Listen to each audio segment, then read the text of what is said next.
اعوذ باللہ من الشیطان الرجیم بسم اللہ الرحمن الرحیم السلام علیکم سامعین حضرات، کل سماعت کیے تھے لن تنالو کا صفحہ نمبر 149، آج انشاءاللہ سماعت کریں گے صفحہ نمبر 150۔ ایک بار درود پاک پڑھ لو۔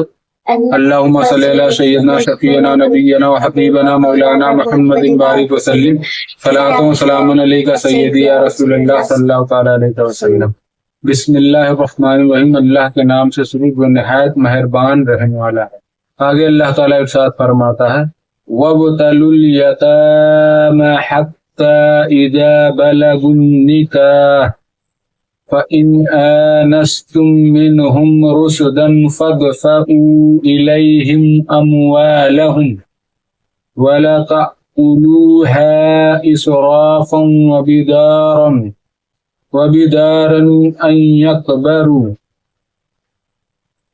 اور یتیموں کو آزماتے رہو یہاں تک کہ جب وہ نکاح کے قابل ہوں، تو اگر تم ان کی سمجھ ٹھیک دیکھو تو ان کے مال انہیں سپرد کر دو، اور انہیں نہ کھاؤ حد سے بڑھ کر، اور اس جلدی میں کہ کہیں بڑے نہ ہو جائیں۔ آگے اللہ تعالیٰ ارشاد فرماتا ہے وَمَنْ كَانَ غَنِيًّا فَلْيَسْتَعْفِفْ وَمَنْ كَانَ فَقِيرًا فَلْيَأْكُلْ بِالْمَعْرُوفِ فَإِذَا دَفَعْتُمْ إِلَيْهِمْ أَمْوَالَهُمْ فَأَشْهِدُوا عَلَيْهِمْ وَكَفَى بِاللَّهِ حَسِيبًا، اور جسے حاجت نہ ہو تو وہ بچتا رہے، اور جو حاجت مند ہو وہ بے قدر مناسب کھائے، پھر جب تم ان کے مال انہیں سپرد کرو تو ان پر گواہ کر لو، اور اللہ کافی ہے حساب لینے کو۔ آگے اللہ تعالیٰ ارشاد فرماتا ہے لِلرِّجَالِ نَصِيبٌ مِّمَّا تَرَكَ الْوَالِدَانِ وَالْأَقْرَبُونَ وَلِلنِّسَاءِ نَصِيبٌ مِّمَّا تَرَكَ الْوَالِدَانِ وَالْأَقْرَبُونَ مِمَّا قَلَّ مِنْهُ أَوْ كَثُرَ نَصِيبًا مَّفْرُوضًا۔ یہ مردوں کے لیے حصہ ہے، اس میں سے جو چھوڑ گئے ماں باپ اور قرابت والے، اور عورتوں کے لیے حصہ ہے اس میں جو چھوڑ گئے ماں باپ اور قرابت والے، ترکے تھوڑا ہو یا بہت حصہ ہے اندازہ باندھا ہوا۔ آگے اللہ تعالیٰ ارشاد فرماتا ہے وَإِذَا حَضَرَ الْقِسْمَةَ أُولُو الْقُرْبَى وَالْيَتَامَى وَالْمَسَاكِينُ فَارْزُقُوهُم مِّنْهُ وَقُولُوا لَهُمْ قَوْلًا مَّعْرُوفًا۔ پھر بانٹتے وقت اگر رشتے دار اور یتیم اور مسکین آ جائیں تو اس میں سے انہیں بھی کچھ دو، اور ان سے اچھی بات کہو۔ آگے اللہ تعالیٰ ارشاد فرماتا ہے وَلْيَخْشَ الَّذِينَ لَوْ تَرَكُوا مِنْ خَلْفِهِمْ ذُرِّيَّةً ضِعَافًا خَافُوا عَلَيْهِمْ فَلْيَتَّقُوا اللَّهَ وَلْيَقُولُوا قَوْلًا سَدِيدًا۔ اور ڈرے وہ لوگ کہ اگر اپنے بعد ناتواں اولاد چھوڑتے تو ان کا کیسا انہیں خطرہ ہوتا، تو چاہیے کہ اللہ سے ڈریں اور سیدھی بات کریں۔ شان نزول کہ ان میں ہوشیاری اور معاملہ فہمی پیدا ہوئی یا نہیں، یتیم کا مال کھانے سے زمانے جاہلیت میں عورتوں اور بچوں کو ورثہ نہ دیتے تھے۔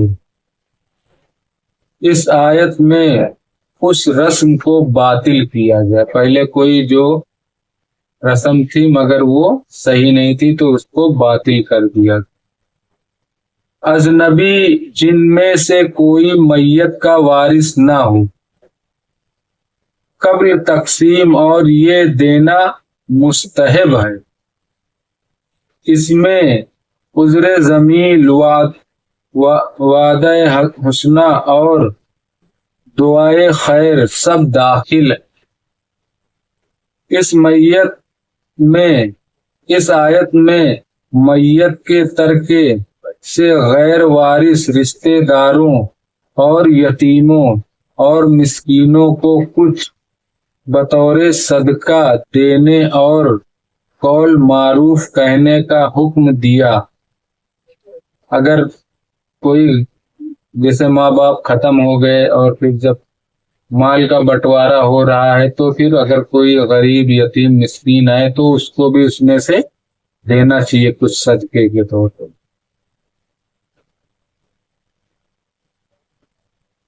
اور قول معروف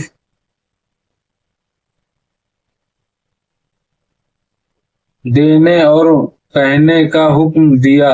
زمانے صحابہ میں اس پر عمل تھا، صحابہ کے دور میں اس پر عمل تھا۔ محمد بن سیرین سے مروی ہے کہ ان کے والد نے تقسیم میراث کے وقت ایک بکری ذبح کرا کے کھانا پکایا اور رشتہ داروں، یتیموں اور مسکینوں کو کھلایا۔ اور یہ آیت پڑھی ابن سیرین نے اسی مضمون کے عبیدہ سلمانی سے بھی روایت کی ہے۔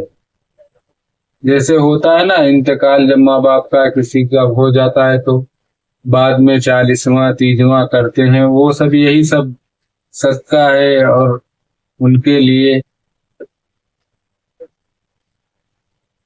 روایت کی۔ اس میں یہ بھی ہے کہ کہا کہ اگر یہ آیت نہ آئی ہوتی تو یہ صدقہ میں اپنے مال سے کرتا۔ غریبوں کو کھانا، یتیموں کو، مسکینوں کو کھلانا ثواب کا بہت کام ہے۔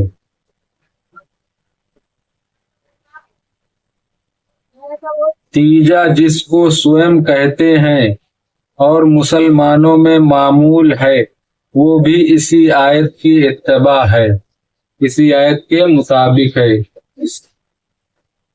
اس میں رشتہ داروں اور یتیموں و مسکینوں پر تصدیق ہوتا ہے۔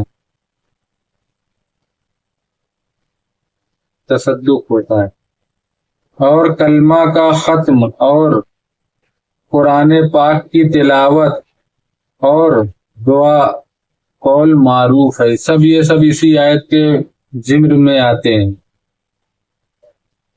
چاہے قرآن خوانی ہو یا ختم کلمہ ہو یا درود پاک ہو، یہ سب چیزیں اسی آیت کے ضمن میں آتی ہیں۔